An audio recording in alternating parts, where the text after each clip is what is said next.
So me hear the arguments, Jesus Christ and all these things, and me I say it non-apologetically, We not work with Jesus Christ, Yeah, we not work with Jesus Christ, and that guy lick a whole heap of head. Cause a whole heap of man hear Rasta say, Haile Selassie is the second coming of Jesus Christ. Me none of them joke there. Me not in those joke. You see it? Me none of them joke there. Cause we never come in a Rasta for come here about Jesus Christ again. After we know, say, the man they make up some things and dash per way. Before we go to the root of the conversation, we are listening to them third and fourth hand views. So we don't really into the Jesus thing. And we're not praying to no Jesus and says Haile Selassie we are praying to. Because we're not even praying to Haile Selassie neither. I don't go to bed and say, oh, Haile Selassie what in Zion. I don't say those things. Because this is a revolution. Rastafari is the answer to white supremacy and colonialism. That is where it was bound for. Man, I come try to change it now. In a one love, one heart, let's get together and be all right and all them something like him want have a 24/7, 56 weeks, 360 odd days a year, 2,000 years in a millennium,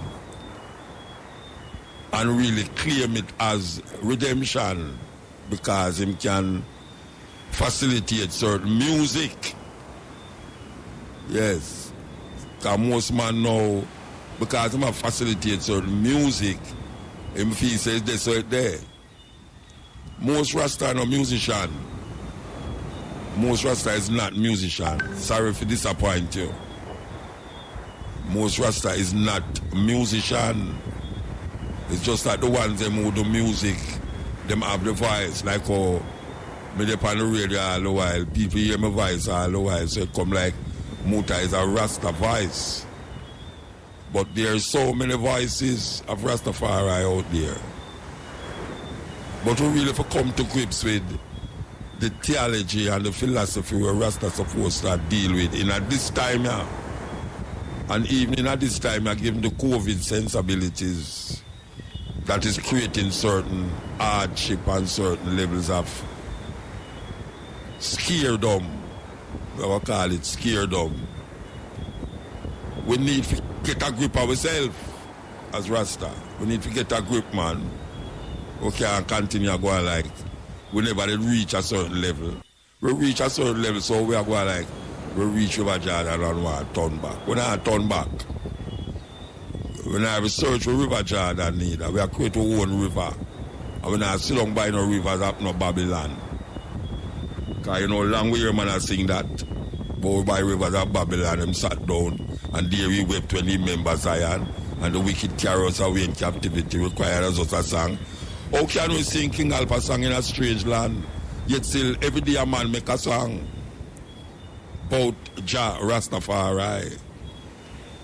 We have to figure it out, We have to figure it out. Bob Marley say, too much mix up. We have to be straight like an arrow. Yeah, man, we can't just go this one and make the wind just a lick back over this like some boat. We don't have no rudder. We have to be straight like an arrow, man. So if you deal with the thing, just deal with the thing. But I go around and I come back around and I go like circle, you go around in circles and go around in circles. No, straight. Leonard Owil. Show with that. Marcus Garvey. Yeah, man. The man there show with certain things. Some people don't even know about Leonard Owil. You hear about Leonard Owil, you don't even know who's in Leonard Owil. You have Martimo Plano. Yeah, man. The man they stand up. What we call no Bono G. Like rock of Gibraltar. Them stand up there and no move. You them are going like them are skid out the thing, a pretty out the thing. Yeah, like a pretty thing are going. you know, Chacha Rasta. You know? It's weird. It's weird, man. No, sir. In my house, there is a picture on the wall. Rastafari sit up on his throne. Yes. We're not equating Haile Selassie with no one. Because we cannot make Haile Selassie lesser or greater than who him is. So all the names them where you put on him, you know, all the names them where you attach to it, cannot make him greater or lesser than who him is. So just accept him just like that. You don't have to send him gone 2,000 years ago. You don't have to talk about him dip and cross and come back. All them little illusions is not necessary in Rastafari. Rastafari is facing the reality of life. Rastafari is showing African people that there is another way to look at life in the Western world. So we go to the root of mankind, which is Ethiopia. We go to the root of man, which is Ethiopia.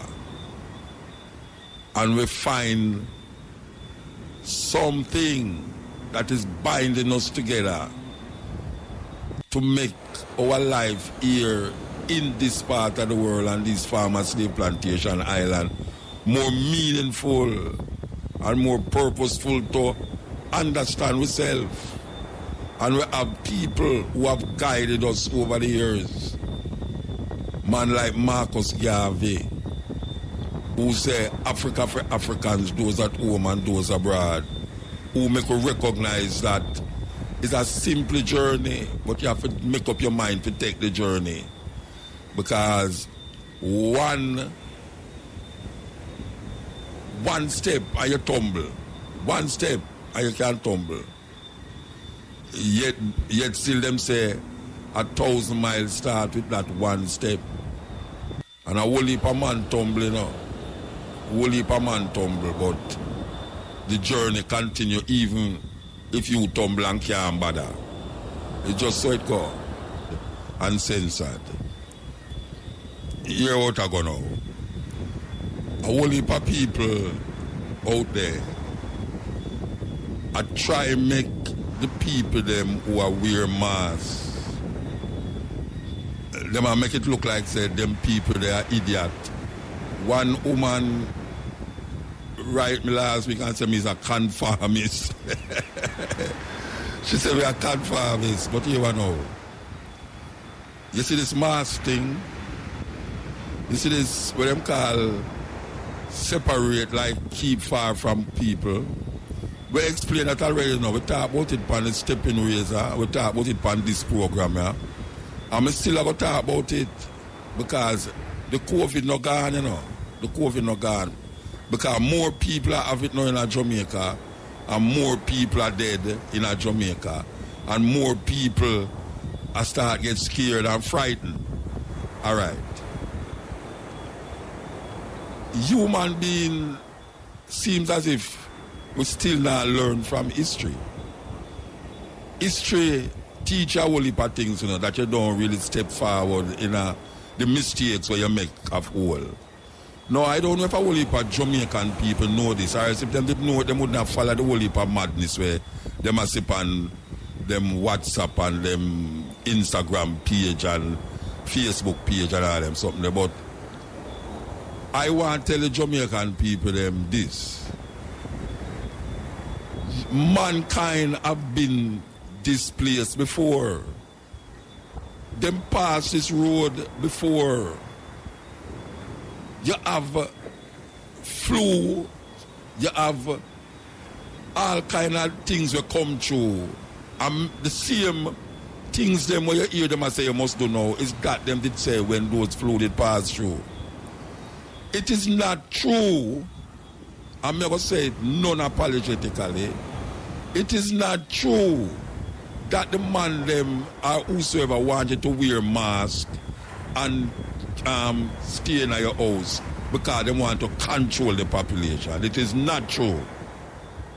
Now, I don't know, some people gone too far already for go turn back now in the whole heap of madness. But there is no evidence or proof that apart from where you have, say, where people are trying to push the Trumpian doctrine, because right now I call it Trump doctrine, because it's a Trump doctrine. Anytime you hear a man say, him don't have no mask thing, I say, boy, you know, the Trump doctrine. Anytime you hear a man talk about, say, boy, right now, you don't want physical distance because you don't understand why they have to live a physical distance. You don't want nobody take your temperature. You don't want nobody rub things by your... I tell it already, you know. If you don't want a man put things by your hand, carry your own. If you don't want somebody rub anything by your hand, carry your own. No. Here's the problem now. The problem with it is that people almost take this thing like it's a movement, a no-mask movement, a Trumpian designed movement. But Trump now, as the most so-called, most powerful man for earth, according to what the American them say, because he refused to wear mask and he make thousands of people now wear it. We over here so jump on it and attack damn foolishness about mask, go kill you off and mask. Look here. Every pandemic we pass through earth, them show you that the mask thing is something that work. I mean, I just look on what these guys are saying, all the CDC guys are saying. Coming definitely now look on what Trump do. But me not just listen to CDC and World Health Organization. Me look on historical things that happen. You know, the flu them we pass through. You have flu we pass through and kill millions of people more than this one, you know.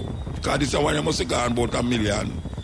In America it gone 200,000. But the same thing will lick America in the 1918s or something which part it there. It's the same thing I hit them now with 200,000 people dead in America because them never take heed to what they must do to prevent the thing from spreading. So them start come up with some weird things now like herding and all these thinking just make the thing kill everybody. Make the thing kill who to want to kill. And then you will get the thing, stop travel. It's a madness. Anybody where you hear say that, it's madness. It's American talk that. It's an American talk. We are telling people, say, boy, right now, well, you just pile up the people them who more receptive to it and help them and then make everybody run go out, them mask and no mask. Make them run go out, do them do. It's madness. It's madness. There is things that can prevent it from spread. Common sense should have shown you that. Common sense can show you that there's certain things that the virus is not a living organism. It's not a living thing. But it moves when people move.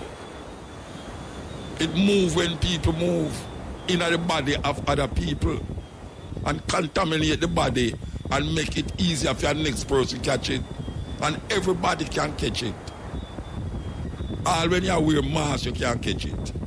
But may I say, you see the mask thing, and you see the physical distance thing, and you see the no crowd, don't go in and a whole heap of crowd and them thing there. This thing is something that happened before.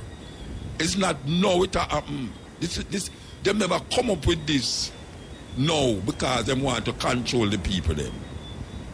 They want to control the virus. So if me sound like me, I take up for men and people, so be it. It's tough luck if you want to say that. Me I say that there is certain things that can prevent it from move and lessen the sickness and the agony and the pain where a whole heap of people have got through and the whole heap of mental this and now me and my wife a reason a while ago. And she said, it not gonna work if them door open the place and the people them, I tell the people them for wear masks. Listen to what she say, you know. I should have really wake her up out of bed, make she come up and come talk about it, you know.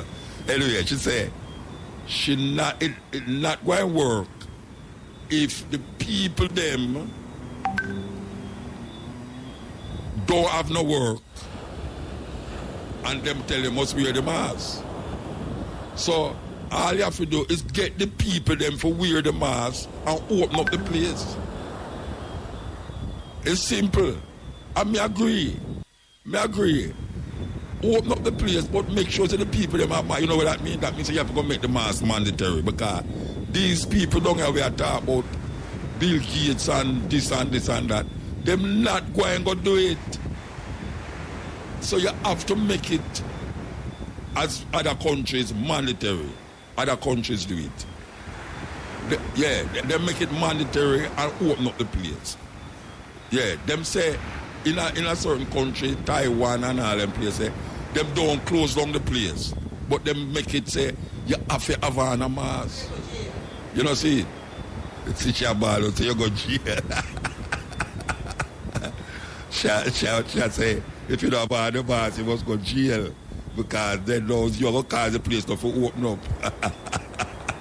All right. So I agree with it.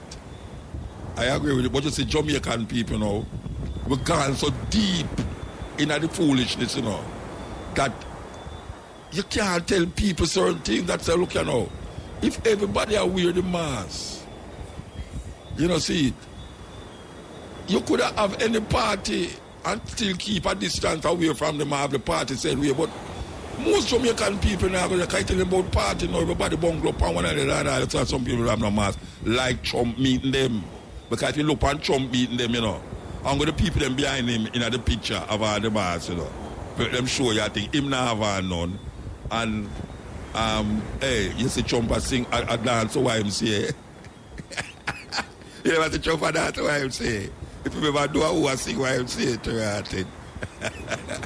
Anyway, all right, what I say is that the place can't open up, you know. The place can't open up without the curfew, without nothing, the curfew. But the people have to put on their mask. It's just simple, you know. It's a scientific thing about it, you know. Open up the place, make everybody go out to them and do, but everybody put on a mask. We're wrong with that. You'd have prefer door, open up the place and more people catch it. And some people have on the mask and some people don't have on the mask. No, sir. Because the mask not going to kill nobody. According to what some idiot people are talking about. Me understand that about carbon dioxide or breathing and something, but you're not having all the mask long enough to get that death sentence. Because look how long you use your cell phone in your ears and you're not getting no death sentence.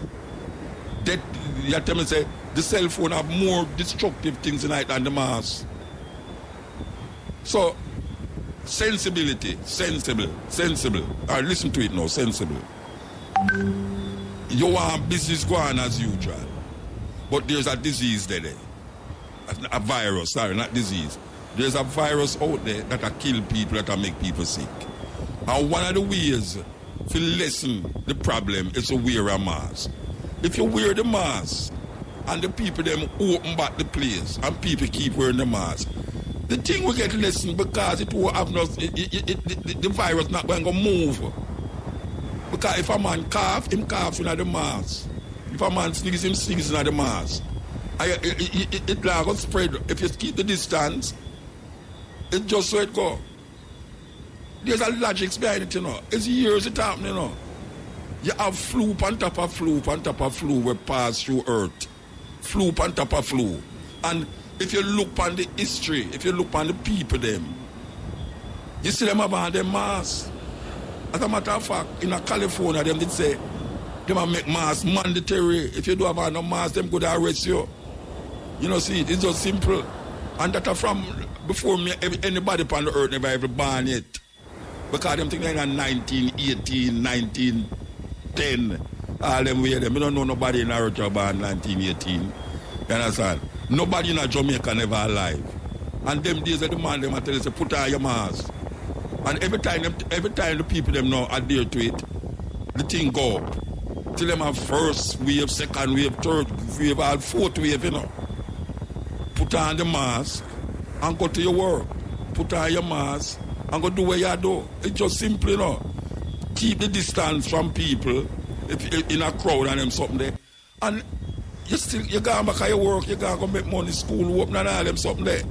But if you not do that, you're going to continue to say, Babylon want control you, this and that want control you. No go so. No go so. Nobody no want control you, at least not now. Nobody not controlling you now. You know, see, you have scientifically, you look at it scientifically. Some people have said, why them now wear no mask because Jesus will protect them. It's madness. It's total madness. A man now go wear the mask because Jesus will protect him. It's total madness. Oh, somebody get it away there. Anyway, we want to move talk to history. We're going to play a documentary about the Spanish flu. The Spanish flu did lick Earth, especially Europe and America, in 1918, I think, 1918. And them really recover. How the Earth recover. That is really where this documentary talk about. How the Earth recover from the Spanish flu. So, we're going to play the Spanish flu documentary. I want you to listen to it carefully. And if you don't realize it's the same thing I think we are now. This is the Cutting Edge on IRFM. Just over 100 years ago, a deadly pandemic swept across the face of planet Earth, killing anywhere between 20 and 100 million people. Potentially far more than the Great War immediately preceding it. Yet, until recently, this was a forgotten pandemic, downplayed by governments and media outlets all over the world. Known as the Spanish flu, simply because the Republican leadership in Spain at the time continued to report on it when other governments refused. It's only in the last few decades that the sheer scale and historical significance of such an outbreak has been realised, potentially having just as much impact on humanity as the First World War.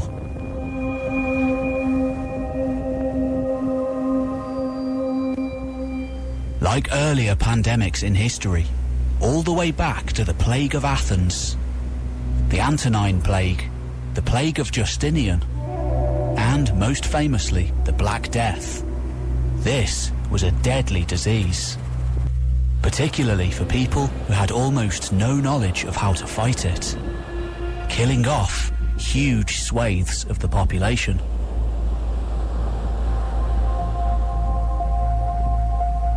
Between 1918 and 1920, somewhere between a half and 2/3 of the world's population were infected, with an indiscriminate death rate of around 5%. Nowhere near that of the Black Death, but enough all the same. In the much more interconnected world of the 20th century, the young affected just as much as the old.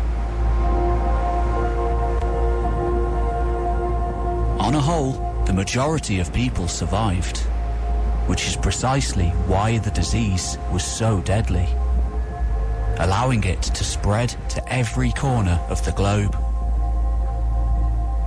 Yet, after the mass graves were filled, after each one of these deadly plagues in history subsided, the people returned, picked up where they'd left off, recovered. Sometimes finding themselves in much better positions than they'd been in before. After the Black Death in the 14th century, the peasantry in England, fewer in numbers and higher in demand, got a new lease on social mobility. For some historians, paving the way for the emergence of the middle class to come. After the plague in the 17th century, it's been argued that social unrest led to the success of the parliamentary system, the end of absolute power in the hands of a monarch in England. And, of course, after the Spanish flu, we have the Roaring Twenties. Though brief and often overshadowed by the Great Depression of the 1930s and the Second World War which followed, this was a new era of prosperity, of social mobility and change. So then, how did the world bounce back from the Spanish flu? Let's take a look. The influenza pandemic of 1918 to 1919 takes the title of deadliest and most widespread pandemic in history. With census records of the time either difficult to decipher or non-existent, it remains impossible to arrive at a completely accurate figure of the death toll, though experts today think it may have been as high as 100 million.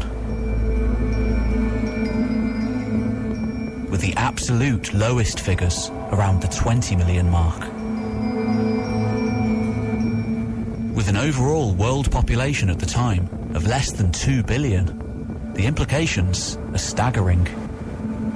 In the United States alone, at least 675,000 Americans lost their lives.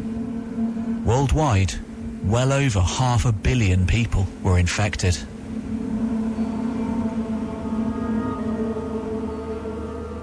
Yet, somehow, despite the major global conflict and the pandemic which followed, much of the world bounced back from the damage with a fury. The US notably surging into the prosperous Roaring Twenties, and even Germany enjoying a brief decade of stability and growth under the Weimar Republic. Until everything changed with the Wall Street crash of 1929. All this in an age before air travel, when most people stayed in one area for their whole lives.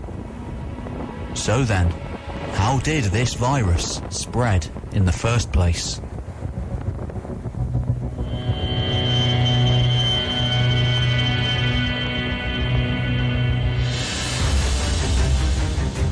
When the H1N1 influenza virus first struck, the US had been fighting in the European theatre of the First World War for more than a year.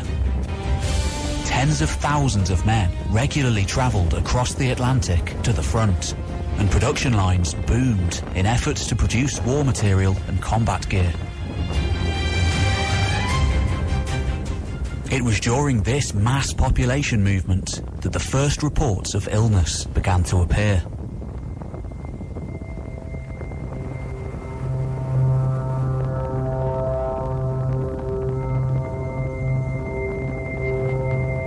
First at Fort Riley in Kansas in March, and shortly afterwards, New York. Due to the high population density of soldiers at the camp, the flu spread rapidly, quickly infecting around 1,100 people. 38 of these succumbed to pneumonia. Like any cold or flu, the Spanish flu spread to new hosts through droplets propelled into the air when a person sneezed, coughed, or even talked. Able to survive outside the body for extended periods of time, these droplets could then be transmitted by touch. The movement of people continued unabated, however. The war effort simply could not be halted. No individual had that power. Report widely on the unfolding events, specifically admitting to a growing number of deaths, and even giving coverage to the dire health of the King, Alfonso XIII.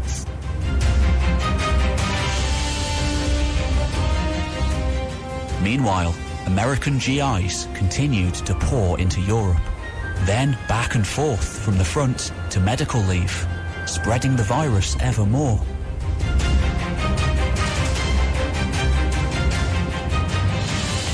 in order to maintain high morale as the war effort swung in favour of the Allied powers. European governments, then having a stranglehold over the media, heavily understated the severity of the disease. Meanwhile, news reports began surfacing from the other European powers, claiming that infection rates in Britain, France and Germany remained minimal, while neutral Spain was particularly hard hit. Thus, the Spanish flu, almost certainly born on a Kansas farm, was named.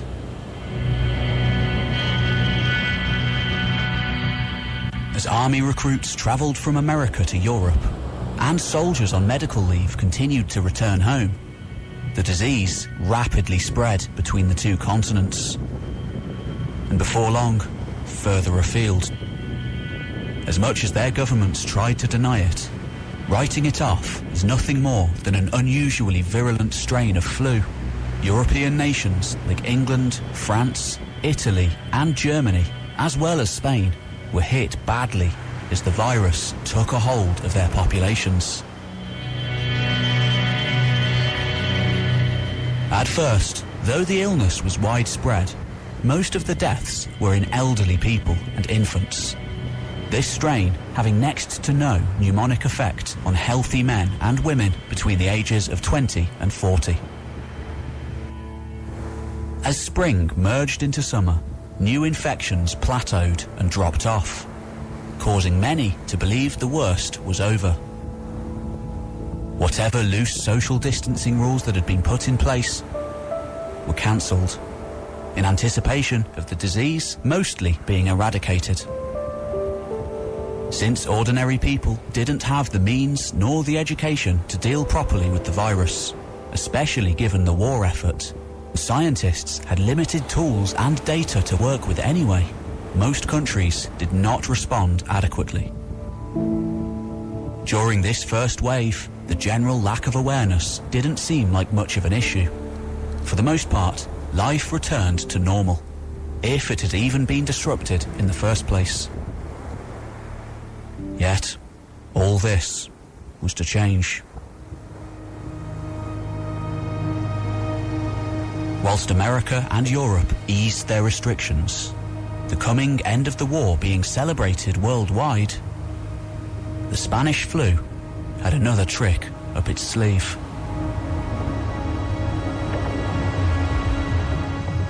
In the medical camps of Europe, filled with tens of thousands of vulnerable, recovering soldiers, a much more dangerous and merciless strain was mutating. This version of the virus directly attacked the respiratory system, making it especially contagious and deadly. This strain of the flu did not discriminate, with all age groups under threat.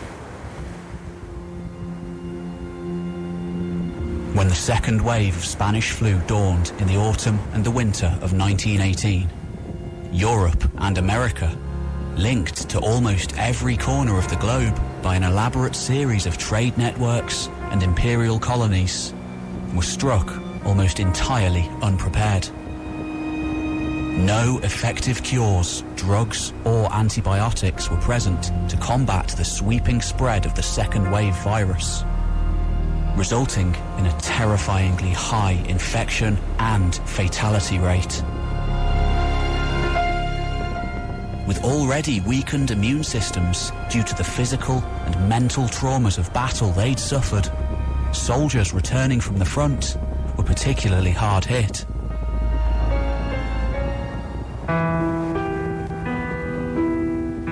Having endured all the horror of years of brutal trench warfare, often living in terrible conditions, medical professionals watched on helplessly as these men, the greatest generation, succumbed by the thousand, drowning in their own mucus as their lungs filled with fluid.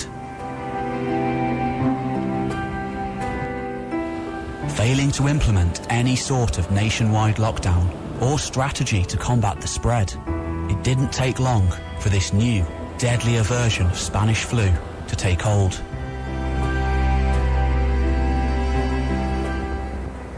Tens of thousands of deaths soon became hundreds of thousands, and finally, millions. For lack of a better option, for the most part, the Spanish flu was simply left to run its course. A vaccine wouldn't be developed until the 1940s.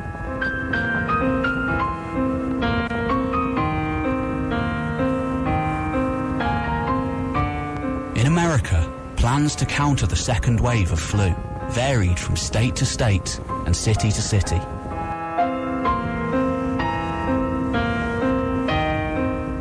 In Philadelphia, the public health director told civilians that the returning soldiers were simply suffering from flu caught on the front, and that the infection would soon be contained.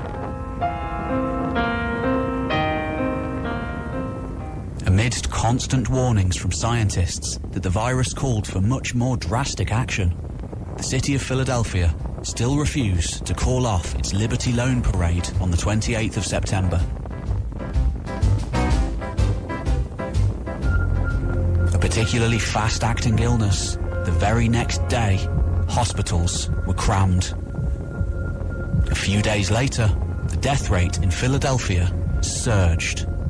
With no more hospital beds available, infected individuals were simply turned away.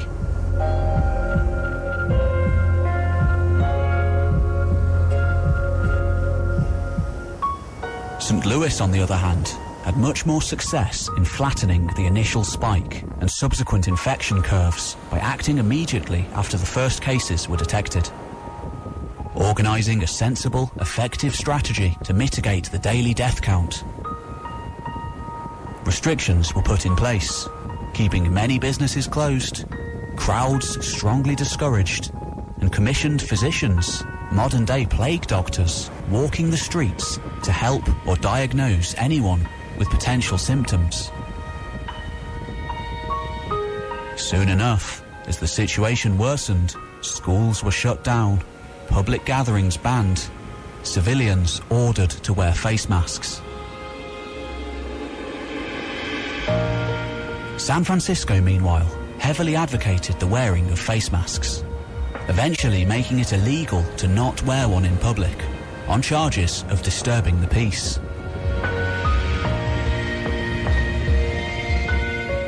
In New York, businesses opened and closed on staggered schedules to spread the waves of commuters out so the subway trains would not become virus emitters.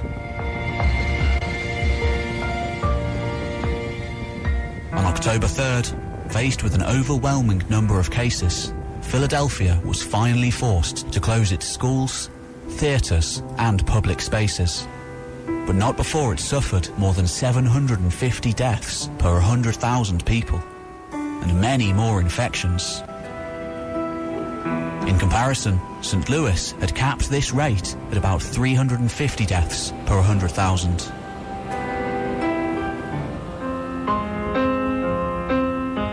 As a result of poor advice and overconfidence, many American cities experienced tragic spikes in their death rates. Late implementation of social distancing measures spelt death for a great deal of citizens living in urban centres, where the flu spread like wildfire through neighbourhoods, in shops and out on the streets. By the end of October, in the United States alone, more than 200,000 people had died from the virus. In the coming weeks, as the severity and non-discriminatory nature of the situation dawned, a hard-fought battle would be waged to recoup losses and flatten the curve. Meanwhile, bodies were piled up into makeshift morgues, and one writer complained that Philadelphia had 10 times as many bodies as coffins. All over the world, this second wave virus struck, indiscriminately killing off large numbers of people, particularly in cities and densely populated areas. Finally, by December, the statistics, where they existed, seemed to look good. The virus was wearing itself out. the death rate finally lowering. In the US and Europe, cities began to loosen their lockdown restrictions, and most assumed the pandemic to be finally ending. Yet, just like before, this would be a fatal mistake.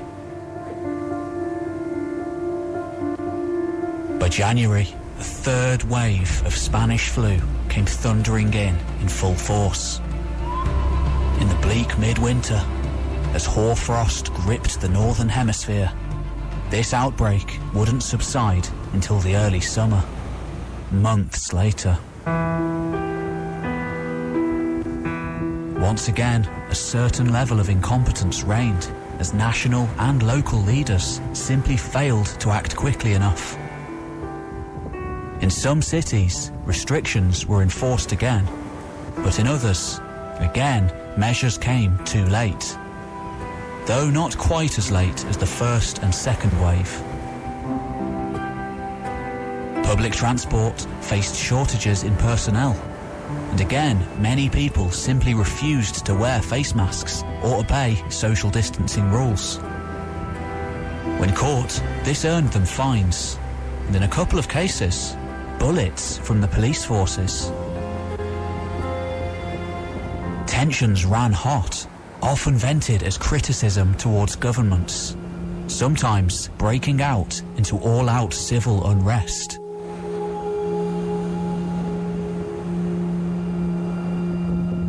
One of the great flaws in worldwide responses to the Spanish flu had been the policies of local containment and mitigation, which led to a lack of consistent nationwide planning. The gaps in this response strategy allowed the virus to continue inflicting terrible damage on society, resulting in a sustained death rate in urban centres. Misunderstandings about which health products to use and high prices for face masks amongst already impoverished people made it difficult to combat the flu on a personal level. Though newspaper cartoons encouraged the public to stay away from anyone who had cold or flu symptoms, to walk or cycle to work instead of taking public transport, and to not get fatigued as this would weaken the immune system. Advice was often misleading, varying significantly from town to town and city to city. Many simply refused to adhere to the rules. Finally, as the summer of 1919 arrived, the worst was over, and recovery could begin. A fourth wave hit once more in the early months of 1920, sparking widespread panic. Yet, thankfully, rather than resulting in pneumonia and death, this flu was much milder, most people suffering little more than fatigue, headache, and a sore throat. Finally, after close to 2 years, the world could move on.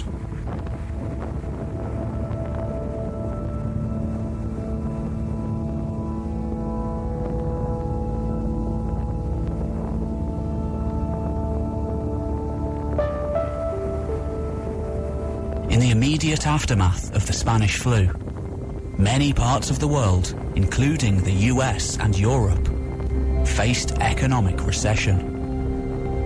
Between 1920 and 1921, the US was hit particularly badly. Robert Barrow, professor of economics at Harvard University, estimates that the increase in flu-related deaths reduced GDP and consumption in the US by approximately 6%, as well as increasing inflation rates in the economy.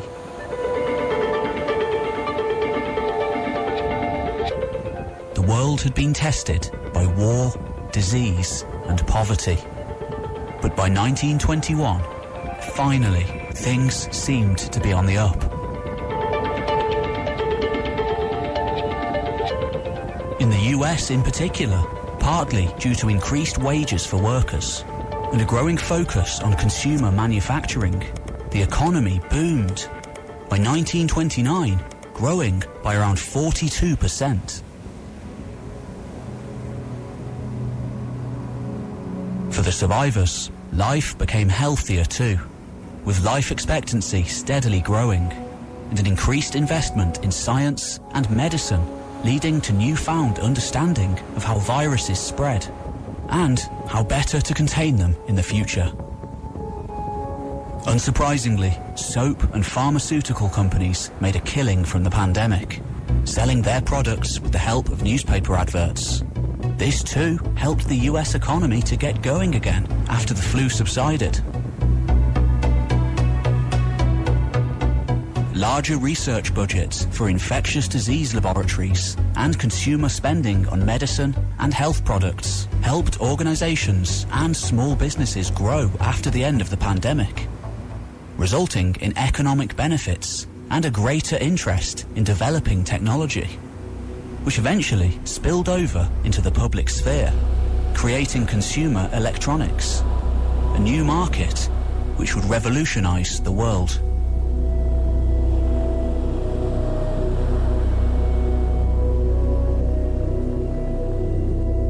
The massive production of materials like guns and artillery shells during the war further catalyzed improvements in factory organization and production line machinery, allowing automobiles, electronics, and other consumer-oriented goods to be manufactured quicker and sold at higher quantities.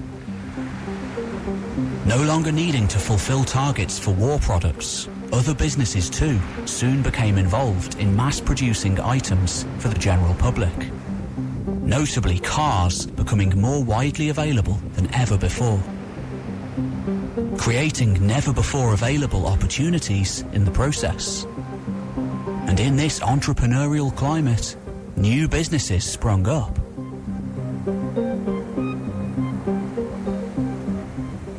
In its mid to late stages, the Spanish flu killed off millions of healthy young men and women. This, on top of the deaths from the war, resulted, in the US at least, in a shortage of workers. Those who'd lost their jobs at small or unessential businesses that had been shut down during the pandemic found new work at factories and assembly lines, where the demand for workers skyrocketed and the qualifications required were minimal. For the most part, those who wanted work could find it. And sometimes, as the power of unions grew, they could demand more for their services than ever before,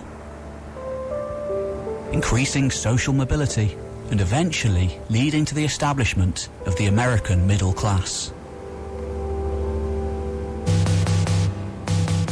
A shortage of labour due to the pandemic in due course gave rise to escalated workers' wages, meaning that as the Roaring Twenties dawned, for the first time, many US citizens could spend a portion of their paycheck on astounding new consumer devices like vacuum cleaners, cars, and refrigerators. Cutting-edge appliances for the 1920s.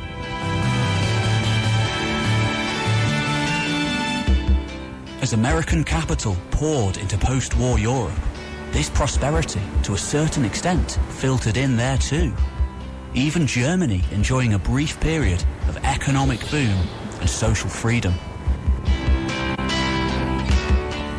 As demand for fuel skyrocketed, Texas became rich from the oil industry. New roads were built to accommodate cars, resulting in greater mobility and, in turn, better job opportunities. Consumer spending steadily surged upwards. For the first time in US history, more people lived in urban centres than in the country, giving rise to better healthcare access for millions of people, better work opportunities, and the chance to indulge in newly invented technology. So, as an unusual side effect of Spanish flu, workers' wages soared, increased investments were made in scientific research and technology, better healthcare systems put in place, and greater levels of consumer spending than ever before. The US became a lender for the first time, rather than a debtor.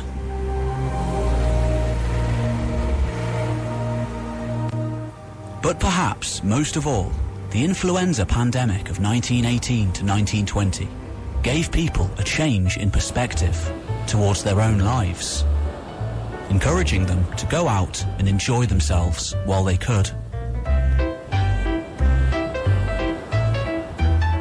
Unfortunately, this heedlessness towards the dangers of economic instability, much like the events leading up to the 2008 financial crash, would create a massive economic bubble. What goes up must come down.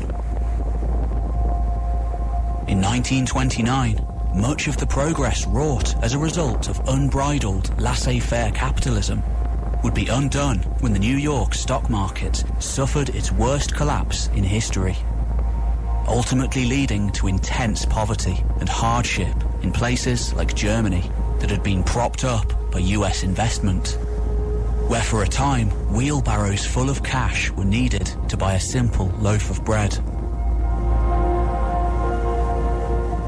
As well as American Midwest farmers who starved to death in droves.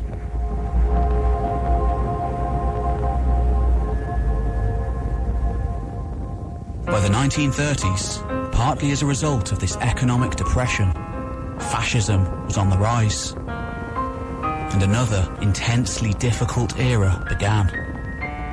But that's a story for another day. Thanks for watching. My name's Pete Kelly. Yes. So we play that documentary for a special reason. What is the reason? A whole heap of people who is spouting this and spouting that don't realize the earth go through this more than one, more than two, more than three times before. So the stringent steps that people ask you to make is really something where was asked before, because that's the same thing that took place. It's not the first a virus like this passed through, not the second or the third time. You know, it passed through already. Not the same one, but similar to it. And the same thing them tell you. Because that is the way how it spread. It spread through your nose, through your mouth, touching on all these places. You know, a man sneeze on a place and you touch it, a man cough on a place or a talk too loud to you, or a laugh. Ironically, he might laugh and spread it. So I say, one must think. And if you get the information like what we are getting now, because we are say, if the watchman see the danger and don't want the people, the blood of the people will be on his shoulder. And as many people say it, many people say it, and people kind of shun it. We hope that the voice, the cutting edge voice, will make a difference into this craziness that is going around the place. We hope that what we did tonight in terms of playing that documentary to make people know, say, it's not the first people that tell people to wear masks or really at physical distance. It's not the first people that say that.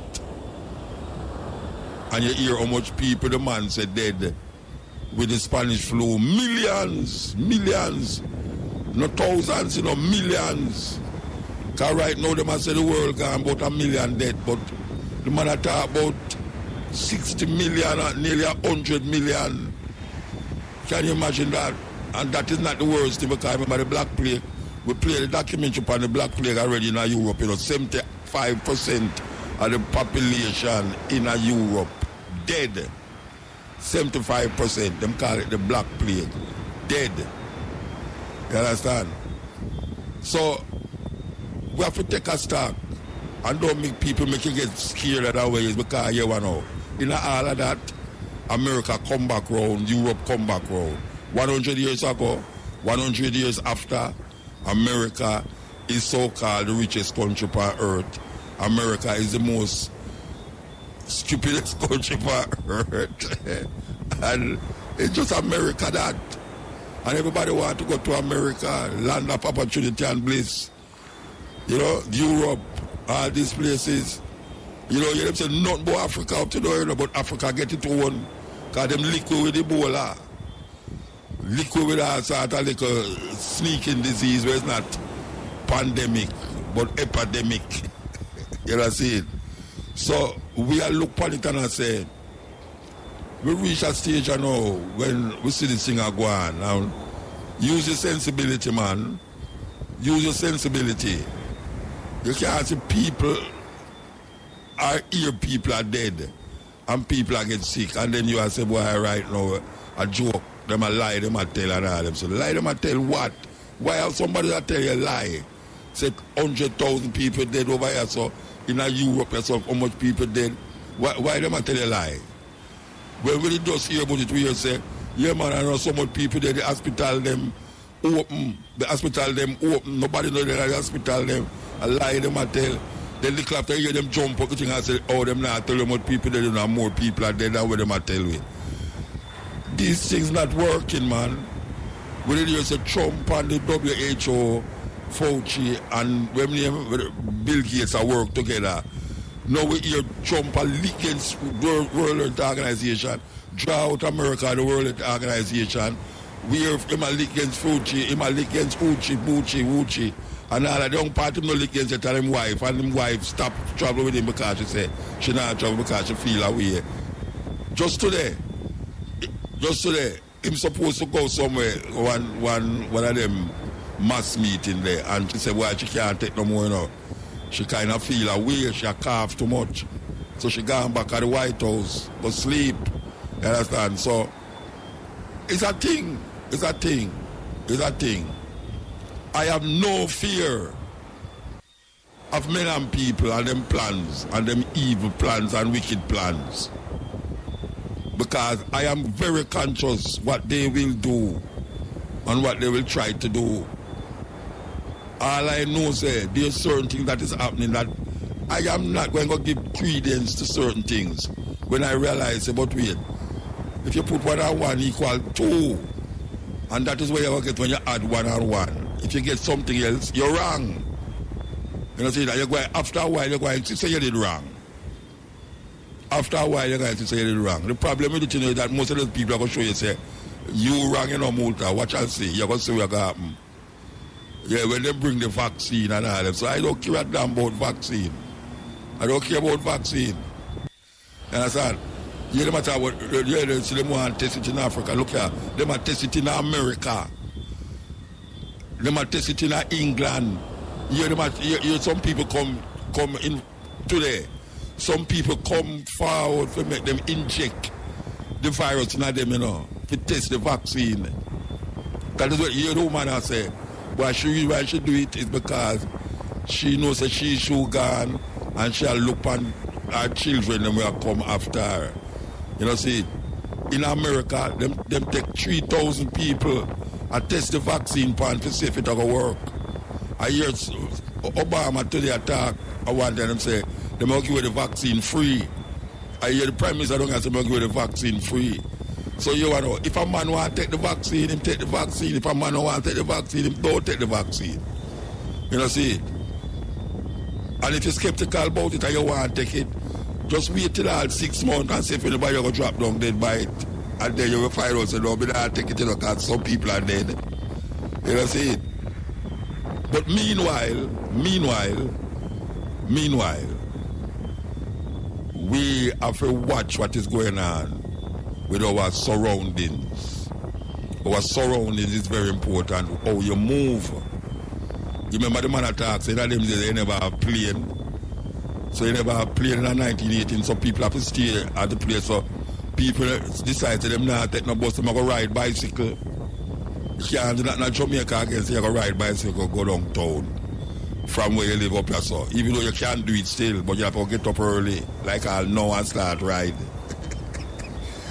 So you live at Portmore, you live at Mandeville, Because somebody here, right, come out work every day and go and show up business. So if that is madness, the madness is that you keep going amongst people and I go on like say it's a normal time we live in. It's not a normal time. It is abnormal. So a whole heap of things what we do, we find it very abnormal. Like some people don't want to stay in them yard because they want to move, socialize. It is abnormal. Human beings have a social DNA in them, so it's abnormal for them though. Them can't get forgot to that, so them get frustrated. But guess what? It's just a time. That's all you have to look at it, you know, so it's not gonna last forever. And if you can't really figure out say it's not gonna last forever, you're going to get more miserable than yourself when you think and say, sure, them know why I'm go downtown, I'm going to go downtown, Rasta. Them know why I'm going to do this, I'm going to do this. Every time about, we must stay down here, you know, see. It will start make you get frustrated. But look on it. By next year, them time, I will go down and say, right, remember last year, we couldn't go keep our session, and them big session. You know, yeah. And it's true that going to happen. That going to happen, you know. Because we have been this way before. We passed this road before. I will keep going round the circle and I come back round. And I realize, but wait, it look familiar, you know, but guess what? It's not familiar. But it's familiar. We have been this way before. What about human beings have been this way before? Human beings have been this way before. So there is no need to have a dreary contaminate yourself with all sorts of vain imaginations. Vain imaginations. You know, see it? 5G is the next thing that will happen, you know. It's all of that now, you know, the next problem that I get now. Because, first of all, they have 5G phone now. They have 5G laptop. I don't know when that start to unleash itself now. It's that next thing that I get, you know. Because I remember the man will call me and tell me, say, the COVID is what's about the COVID again and the 5G? The COVID I give 5G. It's for the 5G. The 5G I give COVID. Well, are you come and say something different about it, you know? They bring the COVID first and then the 5G after. But that is the next thing too. That is the next thing too. Because earlier in the year, Mr. Man attack in England, say MC bird that drop out of the sky. And when you look, it's a whole heap of bird that drop. And then him say the 5G cause it.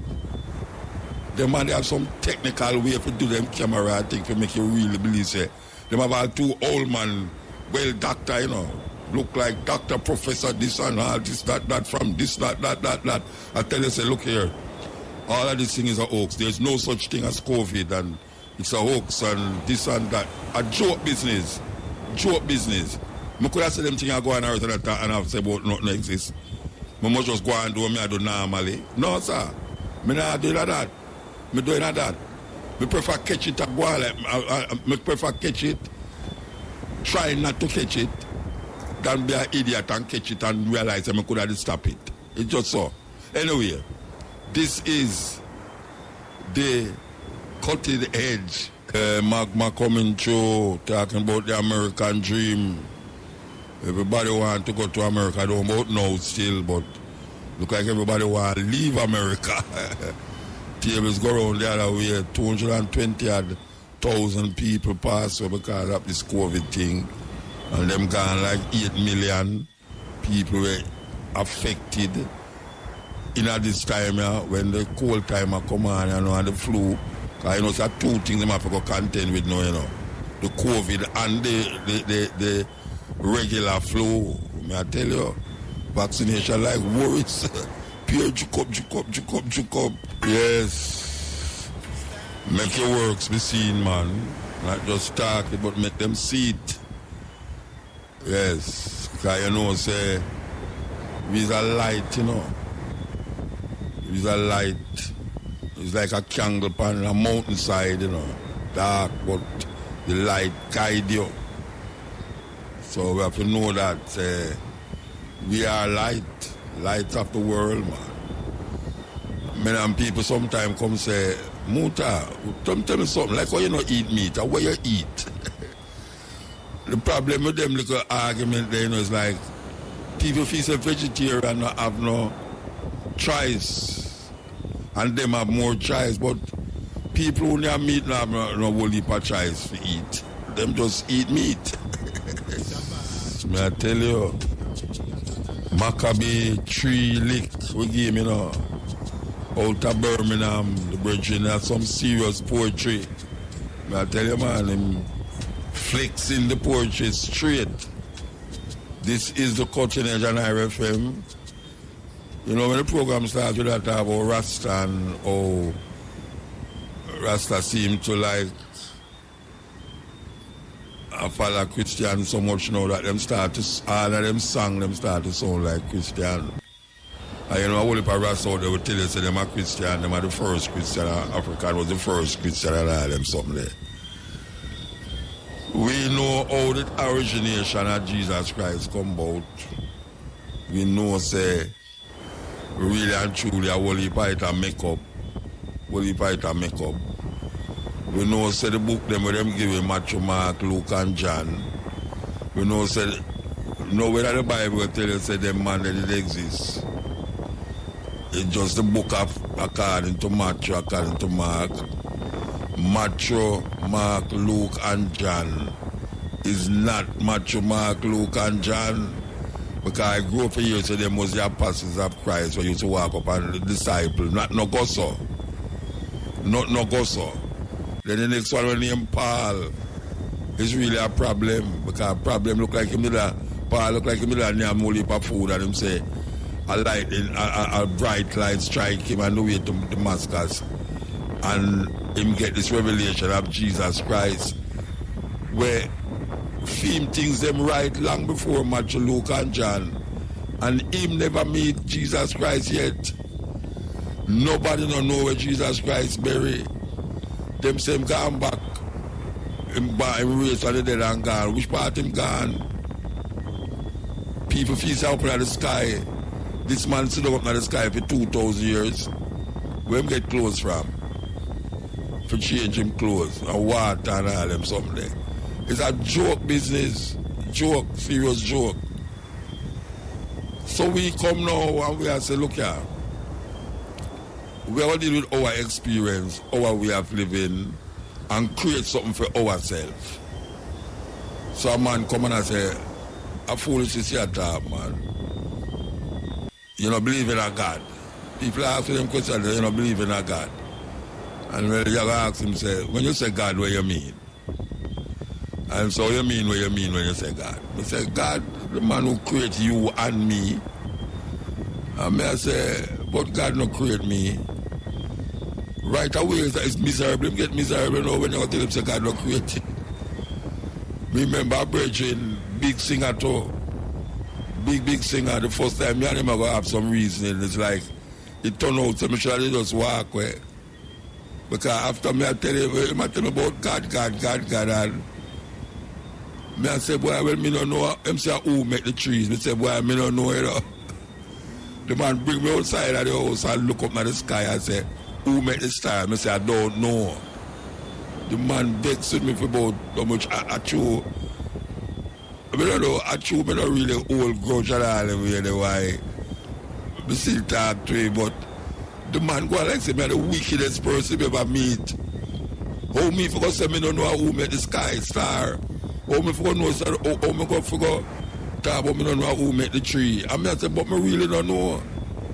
Me don't know who made the tree. Me would have played the service, me go tell you say no, me know say a God made the tree. I don't know. Because I have so much God. Even the God in the Bible I say, thou shalt have no other God but me. That means other gods that exist, but him no one. You have no other God but him.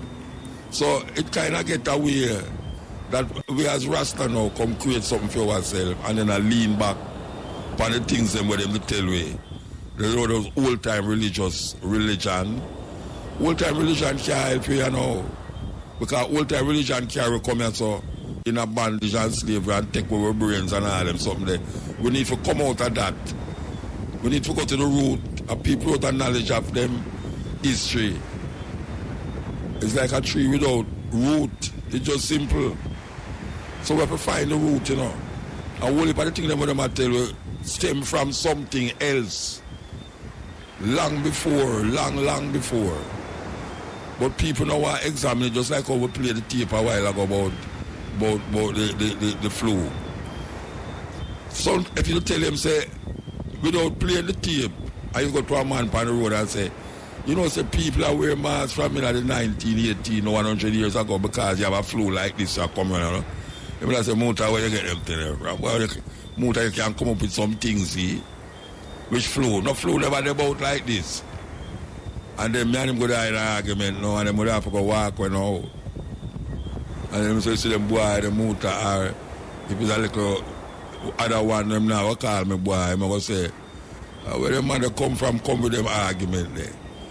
But here I know, history is not imagination, you know. History is something that happened, physically happened. History physically happened, it's not belief. You believe that this happening in the past is where you believe it, not have nothing to do with the reality of the situation. You know, man believes a man did dead and come up out of grave and come up back. I wish I asked him which part him them say him gone up in the sky to come again. In this 21st century, who must believe them something there? You know, long him supposed to come and him not come. Look how much things black people are going through. The pressure where black people are going through. And him not say black people are come through all of them something if you come stand up in night and say no, this can't continue for another how much 300, 400 years. Then some people get off with it. Some people, you know, saying Jesus and them control the world. And you are say Jesus and you is the one who them a control. It's a terrible thing. It's a terrible thing. So we couldn't look on this thing and know like say everything for them is for me. So just like how them use it, me go use it too. No sir. We create my own thing. We create our own thing. Nobody can tell you say you're wrong. Because him don't know what he must say more than him believe what he must say. Him believe say, you know, like your grandmother still don't gonna believe this thing, and your great grandmother, and she dead and no Jesus can't come yet. And your grandmother dead and except for she and grandmother. Who are ill up she and grandmother who are 102-year-old. Yes, she and yeah man. Who are ill up she and grandmother who are 102-year-old. She born when the plague, the virus, the Spanish flu start. That's a wonderful thing. 102-year-old. Me not go so far still, you know. Me not go so far, man. No, man. Me not go so far. Because really and truly. Me don't want to reach out. Well, maybe I should healthy too, you know. Maybe sure. But she not going to live long, you know, because them say entire people, all your DNA, you kind of have that longevity in your DNA. So, yes, sir. Happy birthday, mama. Happy birthday anyway you're there. I hope she ain't going to look for her, you know. She ain't. I hope you going to look for your mother, your grandmother, you know. She ain't. Yeah, man. Yeah, man. We are going to do that. She ain't answer me, you know. Oh, you're going to answer me, brethren. If you going to look for your grandmother, you know, brethren. Yes, man. How are you, say, Muta? Yeah, man. Anyway, she ain't answer me, man. Then oh, you're going to answer me. Talk to me, nobody. Answer you, man, but when you go there?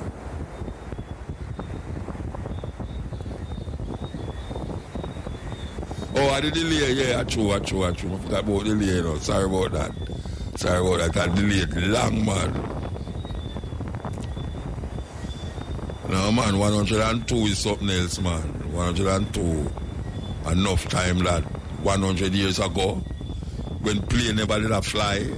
Yeah, man, up in a Mount Moriah, you live in an age when plane never did a fly. 100 years from now, you're going to hear people say,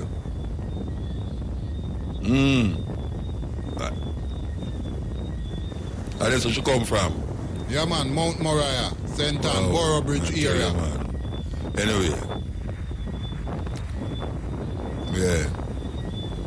But, want to tell you who come from up at them area. They told me, hey, she gonna know my wife, mother. She gonna know my wife, mother. Believe you me. Anyway, we will take the other man come forward. This is the continuation of RFM.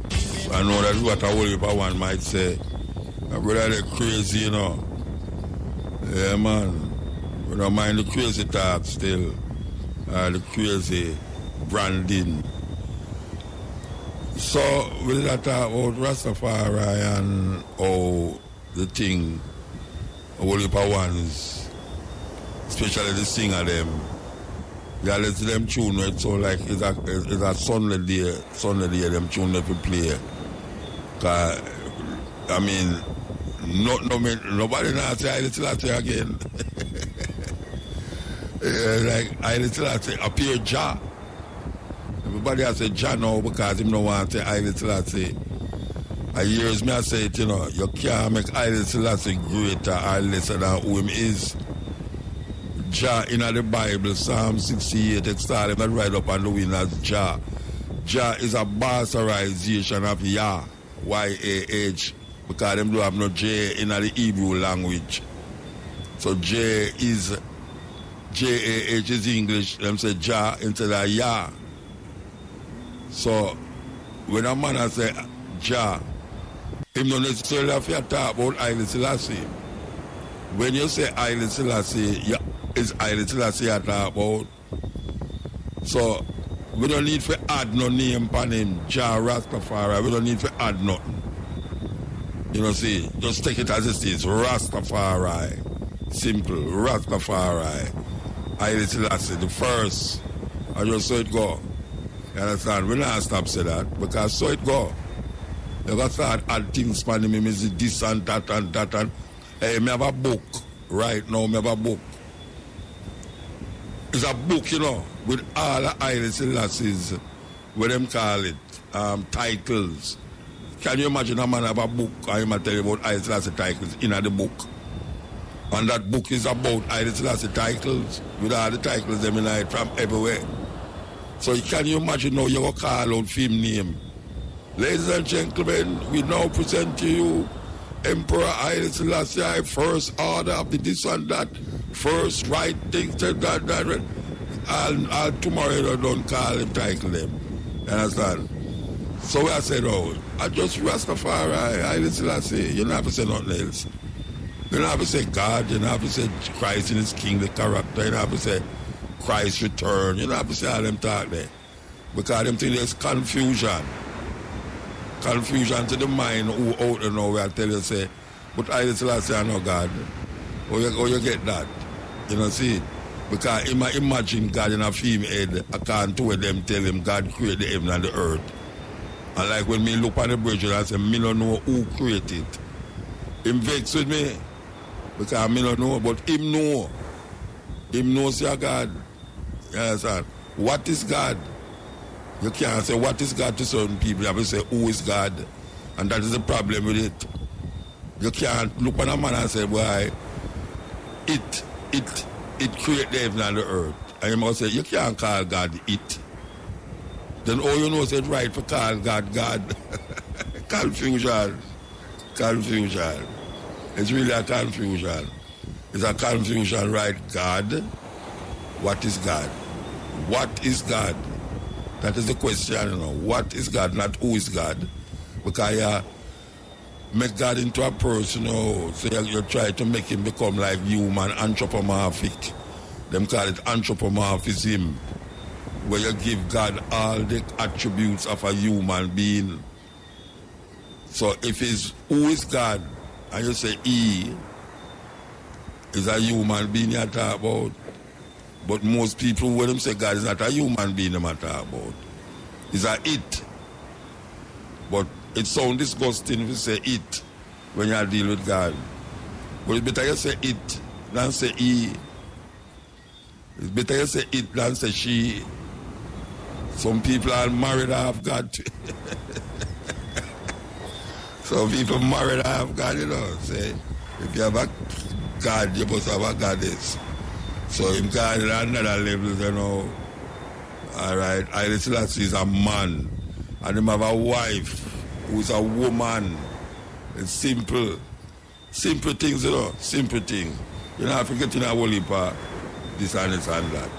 You know, it's just that you have to validate your perception and concepts based upon of European logics. It's just so. Yes. The man say, let's all spread the love. Yeah, man, we have to spread the love. Because, you know, say, we want some more of that amongst each other. We want some more of that amongst each other. You know, what people are left church and I find God, you know. Yeah, because, you know, say, where them I look for nothing at the church. 4 walls and sometimes 2-3 windows. Now go work out. So I say you have to go inside of yourself. You have to born again. Yeah, man, you have to born again, man. You have to throw away that and come again. And if you don't come again, you know, say, you're just stuck. And the thing is a process of evolution too. Yeah, you have to evolve. It's not a bad thing, you know. Some people afraid of evolution, you know. We're not about evolution as in Charles Darwin theory. We're talking about evolution as it relates to move it from one stage to the next level. Like climbing a ladder. You're moving from one stage to the next level. So, really and truly, that is what we're supposed to do. We can't stuck. Some people stuck. For years, them stuck. And can't move and can't get no further. Whether in life or in mind and thought, them can't move further.